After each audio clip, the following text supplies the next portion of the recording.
The ladder of deception is a very easy ladder to climb. The first rung, it's no place in the heart for the word of God. And that's simply just rejecting God's commandments, sinning, just not doing what we're told to do. And, we would think of, but I don't reject God, I want to follow him. Okay, if you're not keeping a commandment, that's a form of rejection, and that's the start of climbing this rung of this ladder of deception. And for number 2, those who are choosing to climb this ladder and to continue to follow it, they choose to live in sin. They have no interest in changing their opinions to agree with God's. And that's where, when we start climbing this ladder, we're feeling that guilt, that godly sorrow, and we climb back down and we start climbing the other ladder, right? We start climbing that ladder of faith that is in a previous video.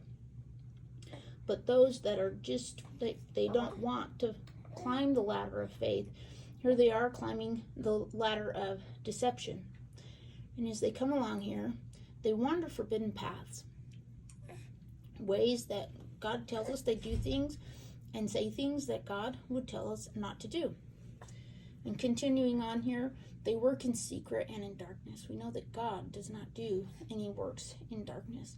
But when we start climbing this ladder, we just subconsciously succumb to that natural man and we start working in secret. We don't want people to know what we're doing. And number 5, we live in the pride and enmity of the world, and we've completely rejected God, and we're making fun of those who do follow God. It doesn't have to be of any religion. It's really any Christian. If anyone's making fun of a Christian religion, trying to get them away from Christ, they are climbing this ladder and they are at the top.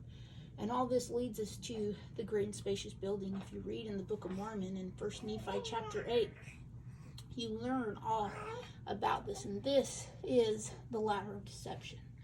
There's no need to climb this ladder. You can always come back down.